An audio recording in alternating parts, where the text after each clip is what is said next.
Bom dia a todos.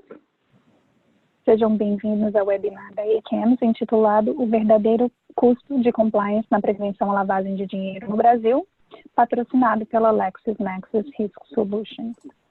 Meu nome é Melissa Warner e eu sou a sua anfitriã de hoje para este evento. Antes de passar o programa para o nosso moderador, gostaria de lembrá-los que, durante o evento, os slides da apresentação aparecerão na tela. Se você deseja fazer o download de uma cópia dos slides da apresentação, após a conclusão da sessão, volte à página inicial do seminário para obter o link de download. Nossos seminários são aprimorados através de sua participação. Portanto, incentivamos nossos participantes a enviar suas perguntas clicando no ícone Pergunta na parte inferior da tela. Os participantes receberão um crédito CAMS por sua participação neste webinar, desde que o participante conclua sua participação. O progresso e a conclusão do webinar são rastreados com base no tempo em que a janela do webinar está ativamente ativa. Portanto, o webinar deve ser aberto ativo no navegador para que o LMS acompanhe adequadamente o progresso. Se houver algum problema durante o webcast, passe o mouse sobre a parte inferior da tela para tornar a barra de ferramentas da reunião visível. Se o ícone da extrema esquerda for um fone de ouvido chamado Join Audio, você não conectou seu áudio. Clique no ícone do fone de ouvido e selecione chamada telefônica para ingressar por telefone ou áudio do computador para ingressar pelo computador. Se você entrar por telefone, use o número de telefone discado, o ID da reunião e o ID do participante, fornecidos na guia chamada telefônica. Quando o áudio estiver conectado por telefone, o ícone de extrema direita mudará para um telefone chamado mudo. Nosso orador de hoje é Eduardo Straza. Eduardo Straza é responsável pelo desenvolvimento de novos negócios na LexisNexis Risk Solutions no Brasil, atuando com soluções de combate à corrupção, crime financeiro, financiamento ao terrorismo e fraude, para que empresas e instituições financeiras possam cumprir com suas obrigações regulatórias e ter processos mais eficientes e transparentes, prevenindo riscos operacionais e reputacionais. Formado em administração de empresas, com um MBA em gestão empresarial, Eduardo possui também o ICA Certificate in Compliance, pela Universidade de Manchester, com 15 anos de experiência em empresas multinacionais e instituições financeiras, atuando em projetos para otimização e eficiência de fluxo de caixa, PLD, due diligence, riscos financeiros, auditoria interna e fraude. É um prazer passar a palavra a Eduardo. Muito obrigado, Nelisa. Bom dia a todos. É um prazer aqui estar com vocês. A gente vai apresentar a nossa pesquisa do real custo da compliance na PLD. Essa pesquisa é feita globalmente, mas a gente também tem a pesquisa regionalmente para Latam e Brasil. O objetivo dessa pesquisa é identificar drivers influenciadores que impactam na conformidade para a prevenção de dinheiro, entender um pouco das tendências e gastos da conformidade da PLD também, e identificar algumas operações, novas tecnologias que são utilizadas, identificar também não só no público de banco e gestoras, mas também no mercado de seguradora, e também a gente vai falar um pouquinho sobre os impactos nos trabalhadores, um pouco do custos da operação. Então, a gente vai iniciar aqui. Primeiro eu vou falar um pouco da metodologia. Aqui para a Latam foram coletados mais ou menos 267 entrevistas, concluídas em 5 mercados de Latam. Essa pesquisa foi conduzida pela Knowledge and System Research, sem mencionar LexisNexis, para não ter um viés da marca, tá? Os entrevistados incluíam tomadores de decisão, tanto para que trabalham com crimes financeiros, supervisionam a remediação de QIC, fazem monitoramento de sanções das operações de prevenção à lavagem de dinheiro. Entre as organizações estavam bancos, empresas de investimento, gestão de ativos e seguradoras, como eu comentei. O relatório é referente a empresas é realizado com o tamanho dos seus ativos. Então, vocês vão reparar que durante muito tempo, durante a apresentação, muitas estatísticas que a gente vai mostrar, vai falar um pouco também das pequenas empresas, das empresas médias e grandes. E o público que foi utilizado aqui para o Brasil foram 55 entrevistas, um total de 267 Latam, e o foco da pesquisa vai ser Brasil. Dentro das descobertas que a gente destaca dessa pesquisa, a gente primeiro teve uma estimativa do custo total do compliance na PLD para as empresas, que no Brasil de mais ou menos 3 bilhões de dólares. As grandes empresas, claro, né, gastam muito mais por ano do que as pequenas, 16,5 versus 2,63, mas o custo da PLD para a empresa pequena representa muito mais perante seus ativos do que nas empresas maiores, né? A gente pede uma média de 0,31% de representatividade nas pequenas, comparando com as grandes de 0,03%. As organizações maiores também gastam um pouco mais em tecnologia do que as menores, porém, elas têm um custo muito elevado com funcionários que trabalham em tempo integral, contribuindo para que o custo de compliance fique muito alto, principalmente no Brasil, né, onde benefícios, despesas gerais, impostos é um grande influenciador da nossa folha de pagamento. Quase um terço do custo médio de compliance envolve QIC, que é a ponta onde a gente realmente tem pesquisas mais minuciosas, mais coleta de informação, onde consomem mais recursos humanos. Os custos relevantes também envolvem monitoramento de operações, investigações e gestão do sistema em geral. Outra descoberta da pesquisa foi o novo uso de novas tecnologias. A gente vai falar também um pouco das tendências para os próximos 5 anos. Então, claro, muito mais utilizadas nas empresas grandes, tendo uma média de solução para 4, e comparando com as menores, sendo de 3 soluções.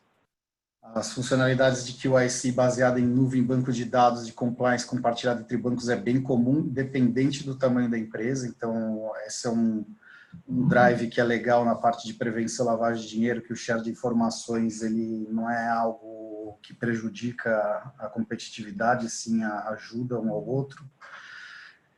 No entanto, a maioria atualmente não monitora identidades digitais quando a gente fala da parte de sanção. Então, embora as empresas monitorem identidades digitais, principalmente no mundo hoje de fintech, a gente monitora também no Brasil bastante na parte de internet banking, mas a gente não faz muita ligação das operações no momento, se está em país sancionado, tem muita empresa que não tem uma tecnologia para utilizar uma tecnologia de proxy para identificar qual o IP verdadeiro que está sendo utilizado, então se está sendo mascarada uma operação que às vezes está sendo realizada aparentemente no Brasil ou Estados Unidos, de repente você com proxy você consegue identificar que essa operação está sendo feita de um país sancionado, por exemplo, na Síria. A gente vai falar um pouco disso também. Também, embora o drive principal do custo para os bancos brasileiros, que é um incentivo fundamental para a área de PLD, a diminuição do risco, também tem não menos relatadas, claro, isso em banco é muito forte, mas na empresa de investimento o motivo de preocupação é muito mais os proveitos de operações de tráfico de drogas e de tráfico humano também, e também de dinheiro lavado, e também essa preocupação é alta nos ativos, no mercado de ativos financeiros. Então, os bancos, a diminuição do risco é um drive principal, enquanto a gente olha muito mais na gestão de ativos e gestão de investimentos, a preocupação com o tráfico de drogas. A maioria entende que, claro, que tem um impacto negativo na produtividade, né? 73%, e também na aquisição do cliente. Então, obviamente, a área de negócios está querendo ali impulsionar o banco, levar para frente a área de PLD e compliance, tem que dar aquela segurada, né? Isso é normal, todo mundo já tem essa experiência nesses últimos anos de mercado, principalmente de mercado bancário, que é muito mais consolidado nessa área, que é o foco da pesquisa. A gente estima também que a média anual de horas de produtividade perdida seja de 41 horas para cada funcionário, e os custos de oportunidades anuais de contas recusadas, desistências e atrasos esteja na ordem de 3 a 5% das novas solicitações de novas contas. E a maioria também se preocupa com o descontentamento da equipe de compliance com o trabalho, isso em 74% dos casos. Esses pontos individualmente, mas claro, também em conjunto pode resultar em custos mais elevados a longo prazo, a gente vai falar um pouco disso também. O ponto acima está provavelmente composto por um aumento esperado no volume de alertas e de custos ao longo do ano. Então, com mais informação rolando, com mais empresas que têm informação de mercado, com mais tecnologia, a gente começa a encontrar muito mais informação. Então, apesar de ser também uma preocupação elevada, com esse maior número de informações, torna mais lento o processo, torna a verificação mais minuciosa, então demora mais. Então, apesar da tecnologia e informação ajudar bastante, também não impacta bastante internamente dentro do processo. E as empresas, as grandes em especial, espero que o volume de alerta cresça ainda em 9% numa média, e os custos sumam de cerca de 9% e 8% relativamente para compliance e para monitoramento de sanções. Também há indícios de que as principais empresas pequenas, de 1 bilhão a 9 bilhões de ativos, também podem ser menos eficientes em processo de due diligence.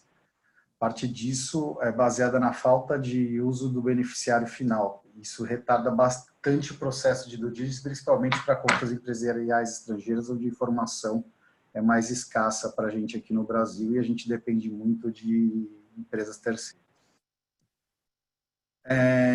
Também a gente, embora saiba que as empresas financeiras indiquem que de fornecedores e pagamentos não bancários criam desafios e riscos, e aumenta o volume de alertas, apenas 1 em cada 10 relatórios de atividades suspeitas anuais envolve essas operações. Então, o mercado de pagamento não bancário está avançando muito.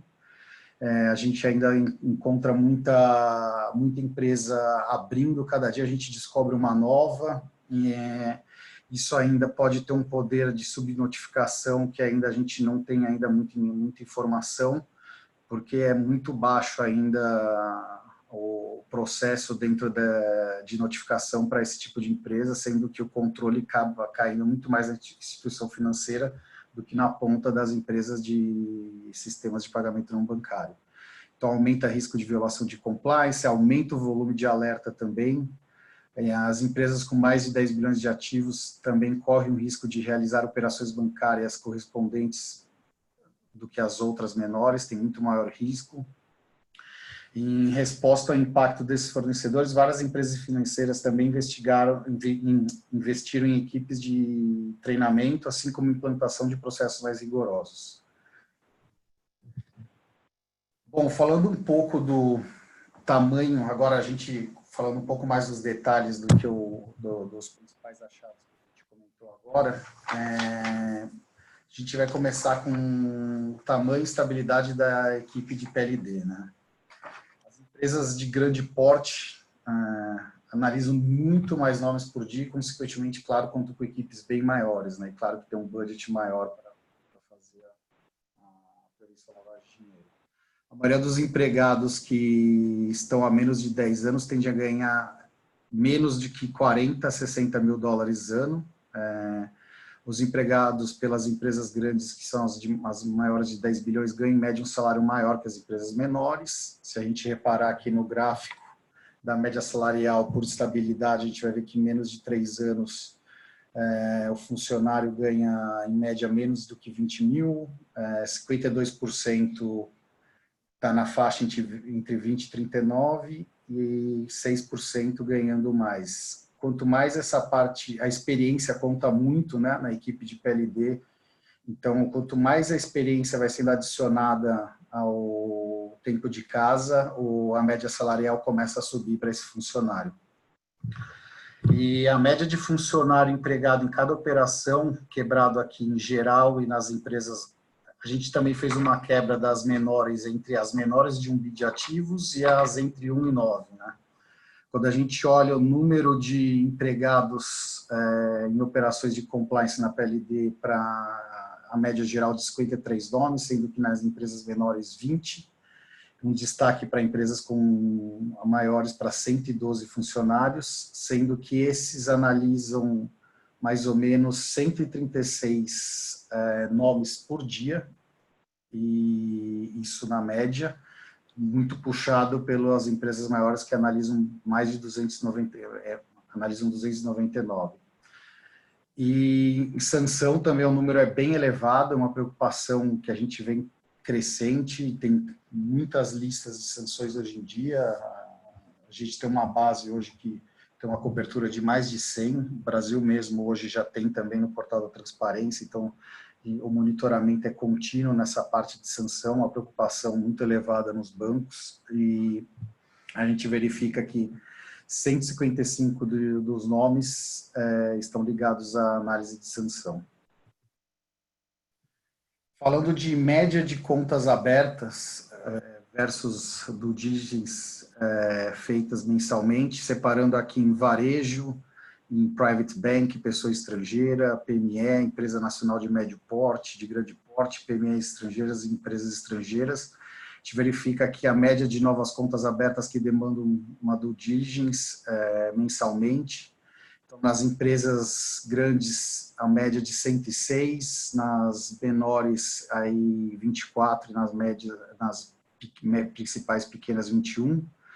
Quando a gente olha para varejo, claro, o Brasil é muito puxado pelos grandes bancos, que tem uma média de análise gigantesca. A gente vê também para private bank que muitas análises são feitas, que é onde tem bastante risco, maior volume de receita entrando dentro de conta, girando dinheiro. Pessoa estrangeira também tem isso, a representatividade, junto com as empresas também. Quando a gente fala aqui de contas empresariais, a gente fez a separação entre empresas estrangeiras e as empresas nacionais, junto com as PMEs também. Então, a gente tem aqui uma representação muito alta. Empresas nacionais de médio porte também, a gente verifica um destaque maior aqui na média de contas abertas. Quando a gente fala de médias de horas necessárias para concluir uma due diligence, a gente já começa a ver a tendência a dificuldade de encontrar informações de empresas estrangeiras e PMEs também, né? Então, a média de tempo é muito mais elevada, mesmo nas empresas de médio, pequeno e grande porte, nos bancos e empresas de investimento também, versus o varejo, que é muito mais rápido. Então, a gente depois vai falar um pouquinho também nessa busca de informações estrangeiras, mas realmente a gente aqui no Brasil tem um pouco mais de dificuldade em encontrar essa informação, entender o local, tem países que para você buscar beneficiário é bem complicado, então isso atrasa e muito a due diligence na hora de abrir uma conta, então demora muito, a média de horas acaba sendo muito mais elevada. A gente perguntou também nessa pesquisa quais os principais motivadores para as empresas de PLD aqui no Brasil. Redução de risco de negócio foi o drive principal, e é até diferente um pouco do que a gente vê nos Estados Unidos, onde 28% das respostas foram direcionadas à redução de risco. Os bancos brasileiros apontam que redução de risco como um dos principais motivadores, isso falando só de bancos, 75%, mais do que as empresas de investimento que responderam 59%. Também sabemos que organizações criminosas transacionais operam por todo o Brasil e lavam proventos de operação de tráfico de drogas e humanos. Isso é uma preocupação que foi bastante informada na pesquisa. Apesar de ocorrer a lavagem no sistema bancário, no mercado de ativos financeiros também foi bastante encontrada essa resposta. Muitas das empresas com ativos acima de 1 bilhão também são motivadas com a possibilidade de alavancar o compliance na PLD para aprimorar o negócio como um todo. Então, essa resposta saiu bastante também na pesquisa. E falando de organizações regulatórias, as que têm o maior impacto na decisão, as que têm maiores impactos dentro das organizações, a mais mencionada foi a Engman Group, depois o GAFI, depois a gente teve um pouco de dimensões aí de, quando a gente fala da parte de regulatório, quais eram os principais, claro, para Brasil, Bacen, todas as agências regulatórias brasileiras são as mais mencionadas, depois tendo Estados Unidos como uma segunda preocupação, seguido pela União Europeia, e depois seguido por UK, México e Argentina, aí já num contexto Latam. E quando a gente fala das organizações com maior impacto, a gente vem, como eu comentei, o Egmont Group primeiro, depois a Comissão de Prevenção à Lavagem de Dinheiro, depois a gente tem também o BCBS, depois o ESA, depois o GAFI, que é o principal, né, junto com o Egmont Group, tendo aí com 76% de menção, e o Financial Task Force com 60% são os destaques. O custo de compliance na PLD, para os entrevistados, disseram que esse custo aumentou em média 17% nos últimos 24 meses, embora isso tenha sido mais recorrente nas empresas de grande porte. Aqui as perguntas principais foram sobre qual é para as empresas, como que o custo de conformidade aumentou ou diminuiu enquanto nos últimos 24 meses, uma estimativa também foi pedida, o que esperam ou não esperam para 2019 em diante. Então, quando a gente começa a olhar essas empresas grandes, claro, elas empregam muito mais recurso humano e tem um volume de triagem muito maior na hora de buscar a informação. Já empresas de todos os tamanhos, a expectativa é que os custos de compliance na PLD aumentarão menos durante o próximo ano. Foi uma tendência diferente comparando com as empresas grandes. E quando a gente fala de insatisfação e produtividade no trabalho, grande maioria expressou preocupação com relação à satisfação no trabalho da equipe de compliance, especialmente nas empresas pequenas, né? Aí tem um pouco da influência também que a gente falou no começo do salarial também, que é menor. Apesar que o mercado está bem aquecido para compliance, a gente vê bastante movimentação no mercado. Então, nas empresas pequenas, satisfação muito menor. Um pouco mais de uma semana de trabalho de produtividade é perdida por analista, isso dos empregados em tempo integral, por conta de insatisfação de trabalho. Quando isso é calculado com base no número de funcionários, o impacto pode ser significante.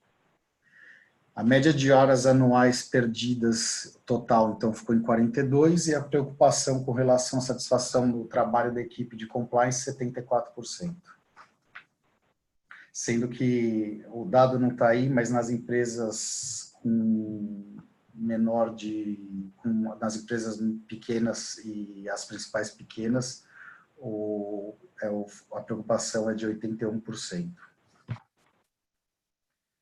Quando a gente fala de novas tecnologias, então, os recursos de QIC baseados em nuvem são atualmente os mais usados para atividade em compliance, ocupando aí menos espaço nos servidores das empresas. As empresas grandes têm uma tendência maior a utilizar análise de texto não estruturado para processamento em memória, inteligência artificial do que as pequenas. Regionalmente, os achados mostraram que as organizações maiores usam mais soluções que as outras, como a gente comentou no começo, 4 versus 3.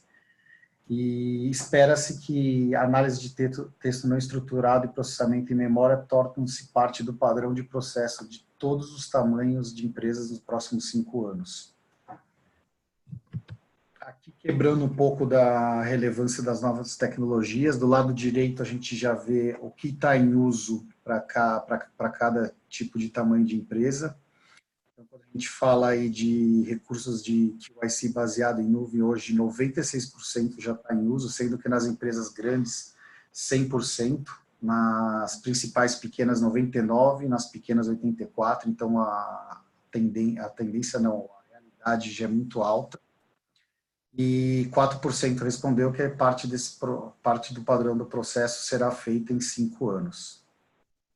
Quando a gente fala da base de dados de compliance interbancário compartilhado, 77% diz que já está em uso, versus 21% que será parte do padrão em 5 anos, e 2% disse que seria uma promessa, mas não para os próximos 5 anos. A parte de análise de dados não estruturados, falando só da parte de texto, já diminui um pouco o que está em uso, 56%, muito puxado pelas empresas de grande porte. Quando a gente fala de processamento em memória, tem aí uma tendência para os próximos 5 anos bem forte, e também 47% respondeu que já está em uso, também puxado pelas empresas de maior porte. Quando a gente fala de aprendizado de máquina e inteligência artificial, hoje poucas utilizam, 10%, comparado com o resto das soluções, mas 40% já diz que será parte do processo em 5 anos, e 41% ainda não tem uma visão para os próximos 5 anos, já tendo maturidade, o aprendizado de máquina e inteligência artificial. Análise de dados não estruturados, falando da parte de áudio, muito mais complicado do que a parte de texto. Hoje tem 4% em uso, 38% considera não relevante a parte de áudio, sendo que 41% talvez para os próximos 5 anos, mas não maduro. E parte do processo em 5 anos tem 17% já pensando nessa tendência para um futuro mais próximo. Falando de vídeo, então, cai mais ainda a relevância, caindo para 66%, sendo que praticamente irrelevante o que já tem uso, 0% hoje, ninguém está utilizando nem pequena, nem as grandes empresas. Quando a gente fala agora das fontes de dados para a realização do Customer Due Diligence, grande parte dessas fontes de análise vem com registros de execução, dados de registro público de empresas e listas PEP sendo as mais mencionadas.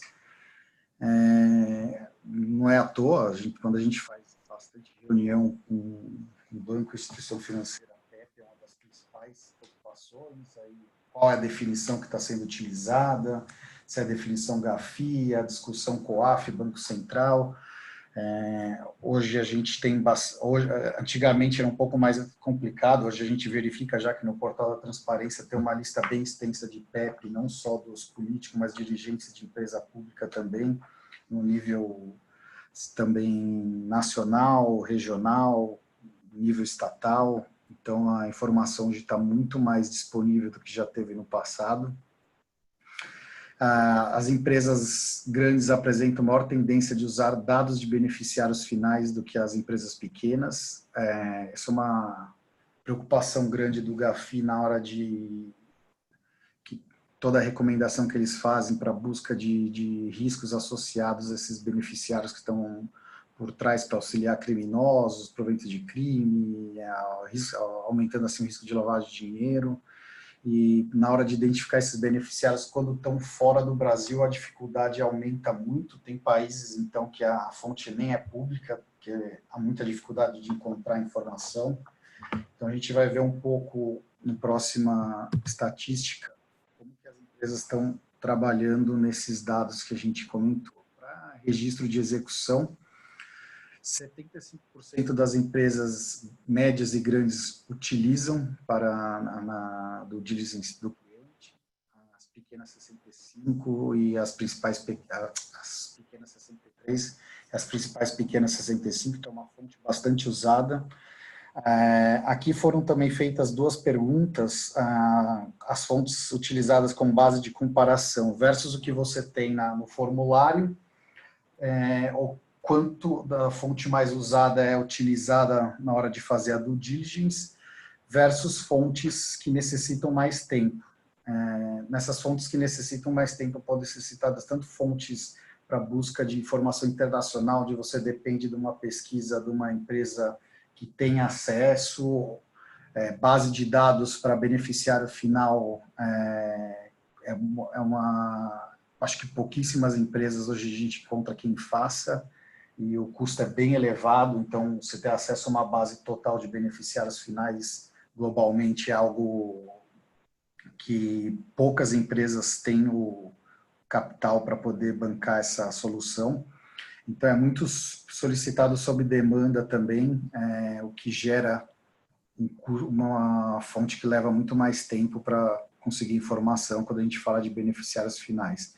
Essa fonte é uma das principais quando a gente fala de grandes empresas, 55% utilizando, pequenas 27%. Não ter esses dados atrasem muito a due diligence, a gente vai ver isso aqui um pouco mais para frente também. PEP, grande maioria utiliza a lista de PEP para verificação na hora de fazer a due diligence. Talvez algumas empresas que não estejam diretamente sendo reguladas não estejam fazendo, que pode ter dado o drive aqui de não ter algo perto de 100%. E aí um pouco também de dados de empresas estatais, listas de sanções também, sendo até um dado um pouco preocupante, você vê que 50% está fazendo, sendo que é um dos riscos maiores, não só de exposição, mas também de custos que podem ser acarretados em multas. Agora, destrinchando só a parte de beneficiário final, quando a gente fala dos detalhes, a gente mostra que as empresas pequenas do setor financeiro que utilizam dados de beneficiários finais concluem due diligence de operações estrangeiras com rapidez bem maior do que as que não utilizam. Isso também pode explicar um pouco do motivo pelo qual o segmento de empresas com ativo de 1 a 9 bilhões apresenta muito mais hora gasta em due diligence quando se analisa todo o cenário. A gente olhando aqui para a abertura de conta de varejo nacional, quantas horas são utilizadas na due diligence de cliente para beneficiário final? São 3 horas, no private bank já desce para 7, já sobe para 7.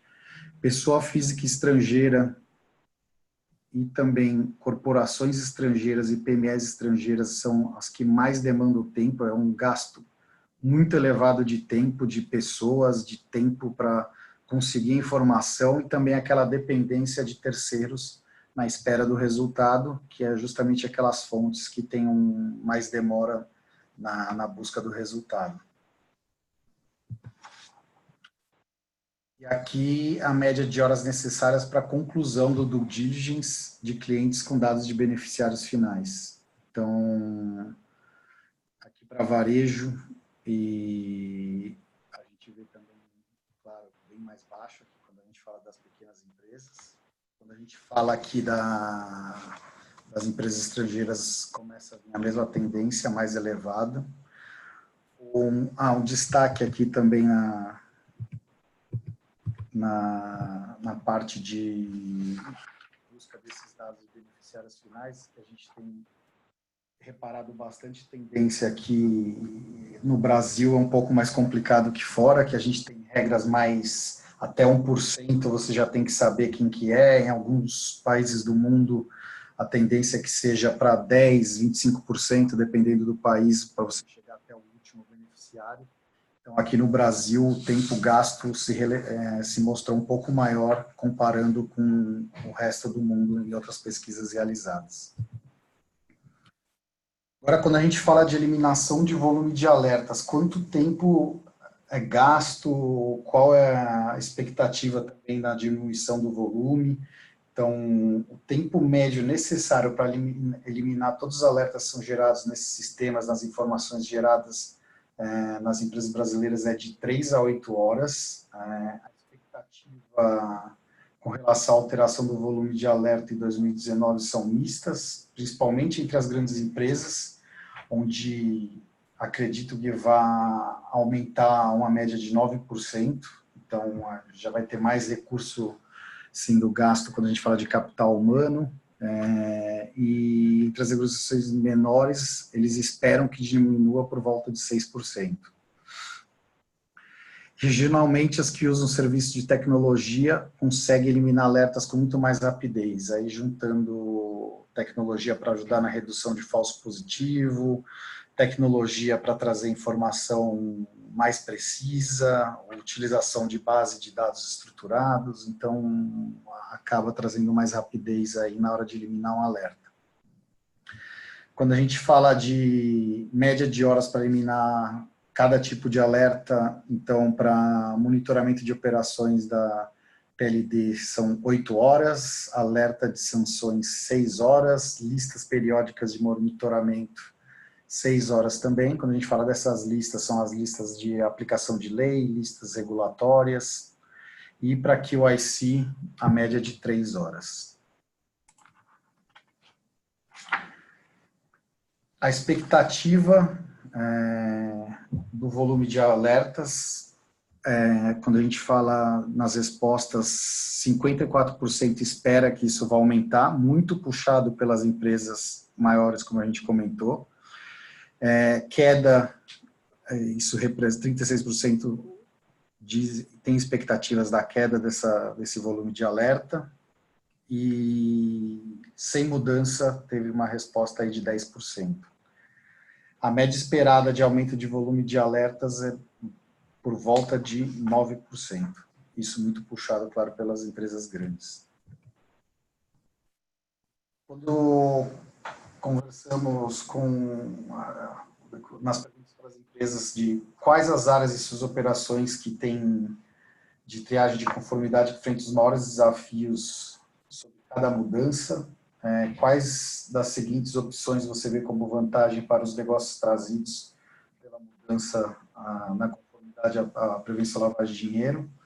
Aqui a gente vê um pouco das respostas dos desafios. Então, 76% colocou como desafio a definição do perfil de risco do cliente, elaboração de relatórios regulatórios, 61%, fazer a triagem de sanções, 53%, a resolução eficiente de alertas, 44%, a ID positivas de PEP, 43%, e acolhimento, a fazer o onboarding no pós-QIC também em 16%.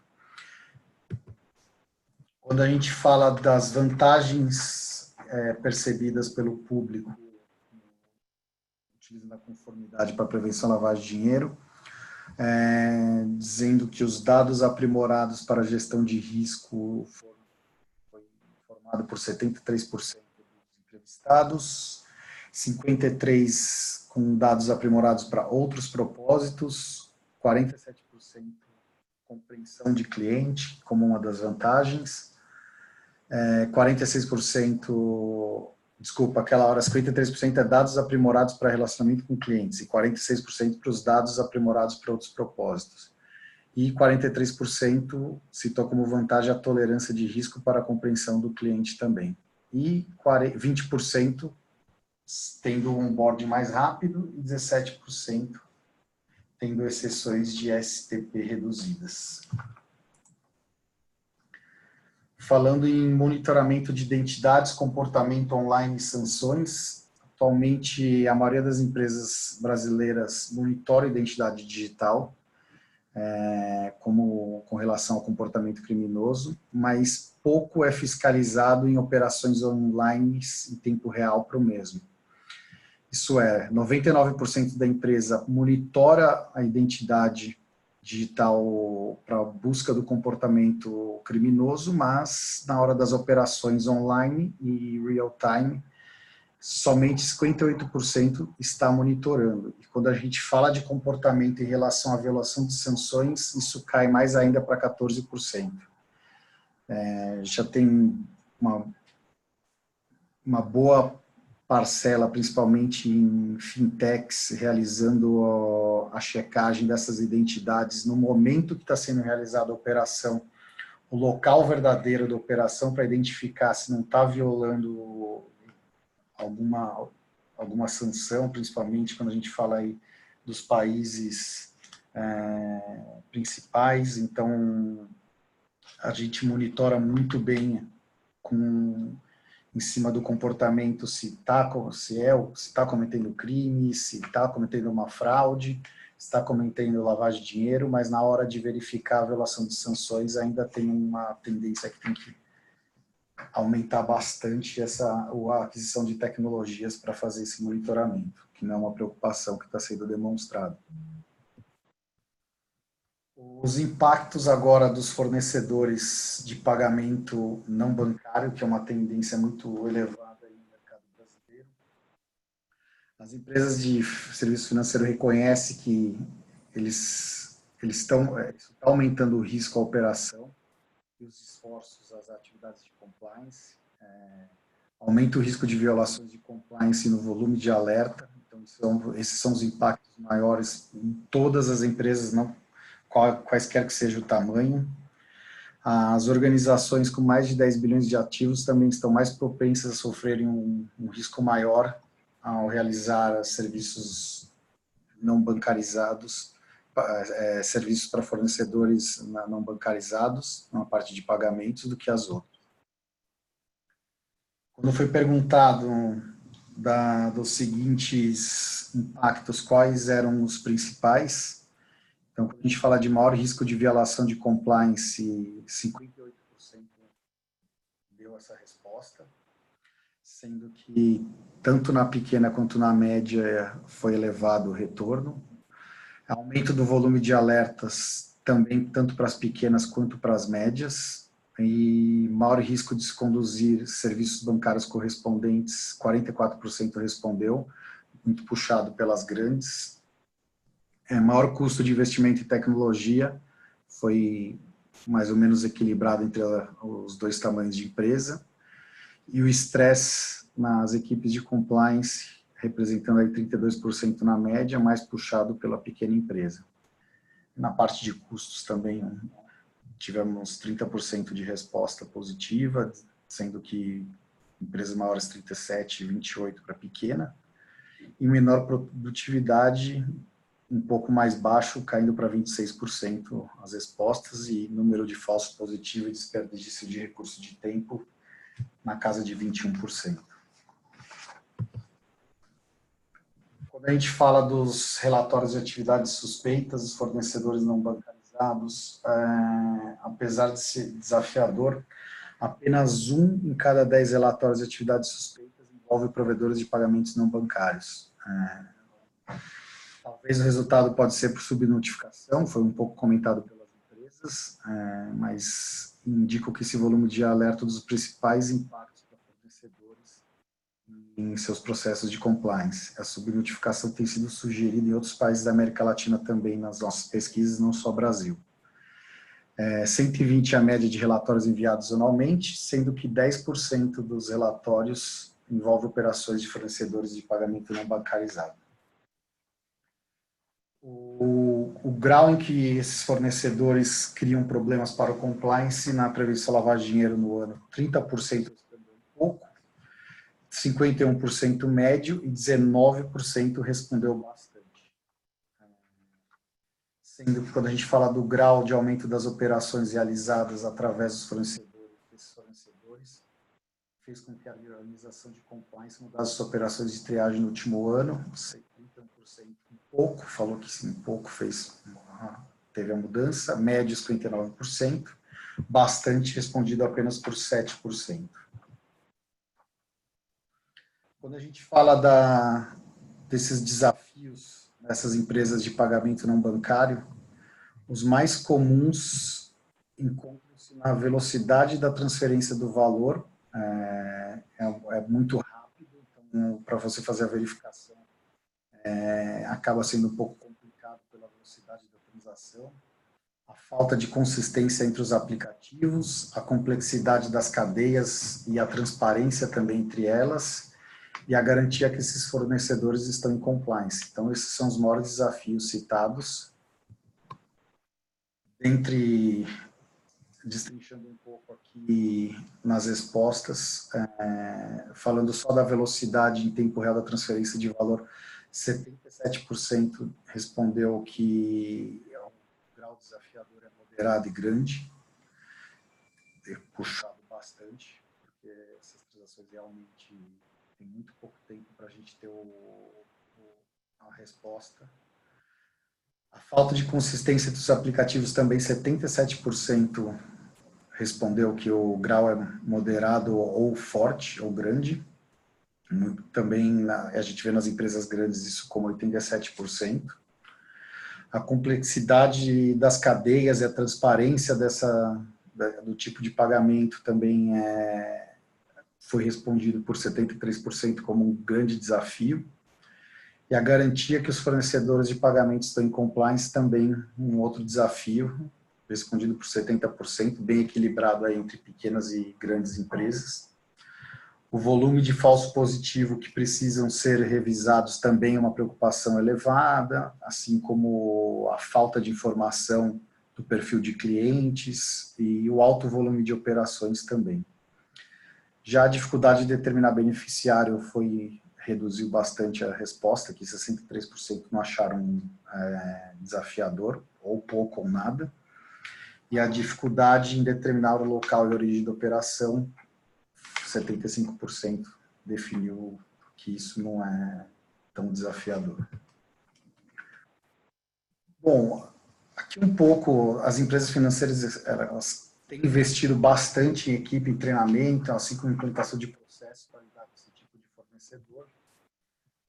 Algumas das ações que já foram tomadas, ou que será feita no próximo ano, ou que já foram feitas, que a gente pode destacar aqui bastante é migrar para um sistema dinâmico de monitoramento de operações, induzir tecnologia mais sofisticada para combinar clientes e operações de maneira mais precisa.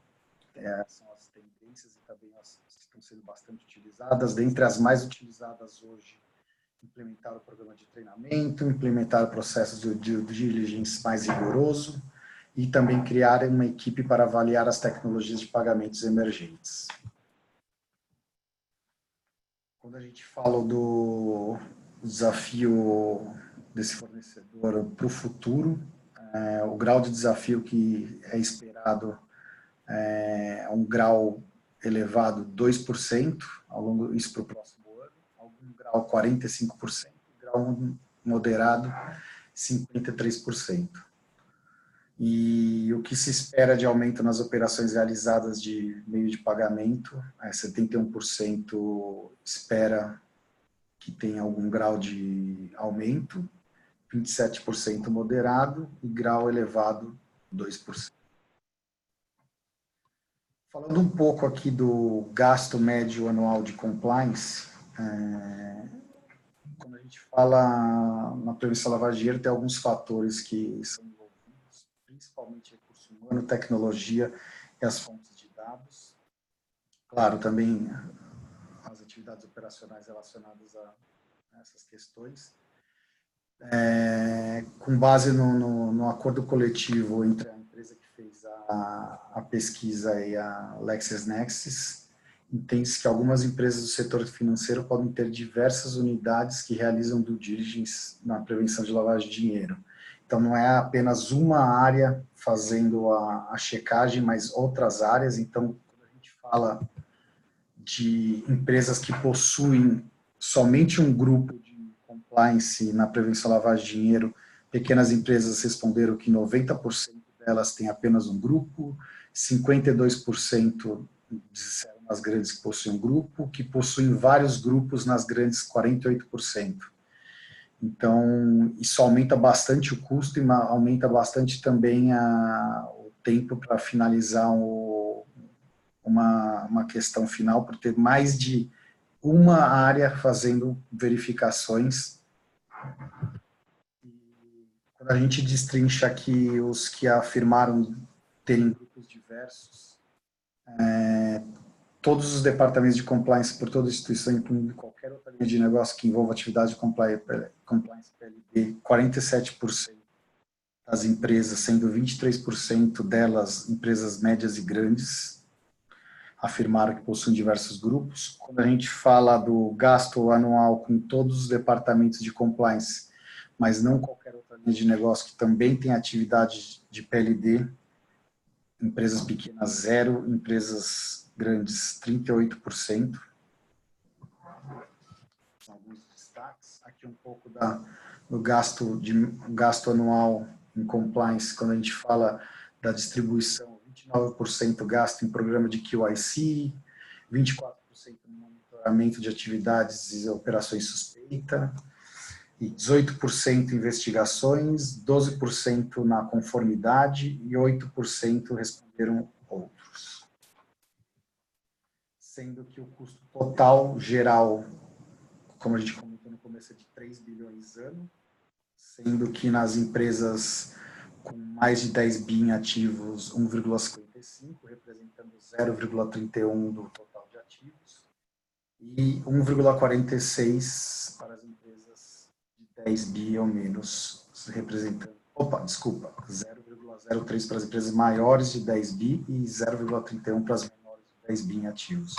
Então, a representatividade no total de ativos para as empresas menores é muito mais elevada do que das empresas grandes. Bom, a gente conclui aqui claro, a pesquisa tem muito mais informações, tem a parte de Latam também, mas a gente pode compartilhar com todos que participaram, a gente deixa disponível para e-campos também. Agora, a gente pode abrir para questões do público, alguma dúvida, alguma crítica.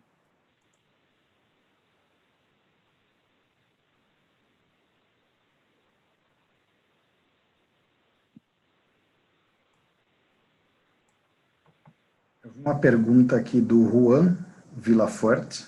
Ele está perguntando se a estrutura dos dados e vídeos e áudio deve ser obrigatória por lei para melhorar o monitoramento de operações suspeitas. Por lei, não.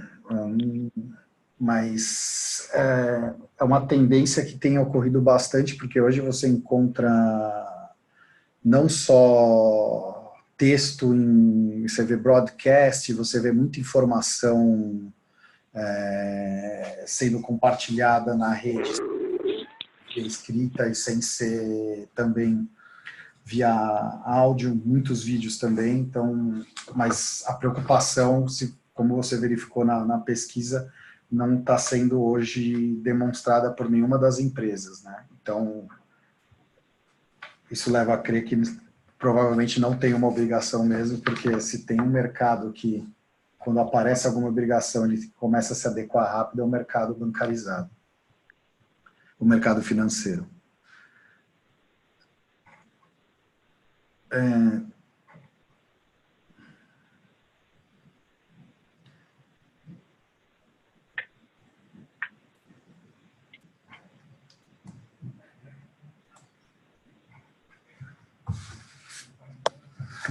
Uma outra pergunta que surgiu sobre as identidades digitais no monitoramento de sanções.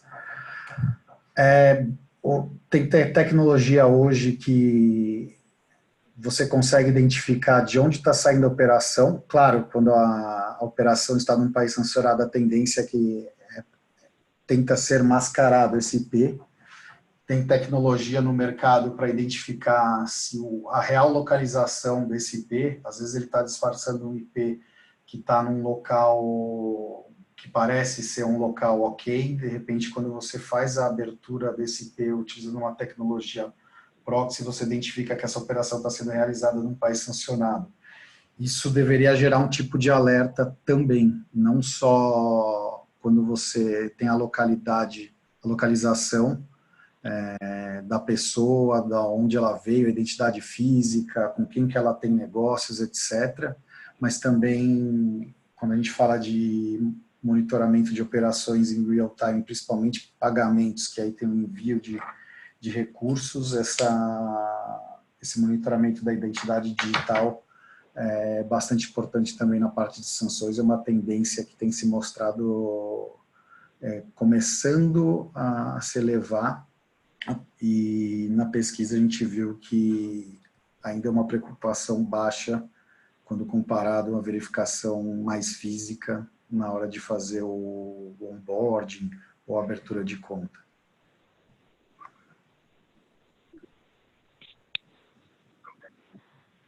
E, bom, a pergunta aqui de se vamos compartilhar o material, vamos sim, essa pesquisa é pública e ela é mais extensa até do que o que eu coloquei nos slides, e vai ser compartilhada sim, e a gente compartilha via e-mail, a gente passa os contatos para quem tiver interesse, e a gente faz o compartilhamento da pesquisa.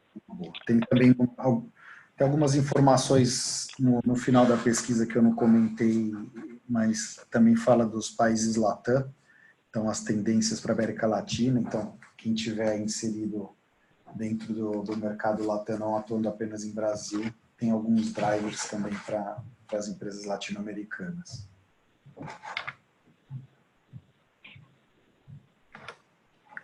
Acho que a gente tem aqui mais 3 minutos.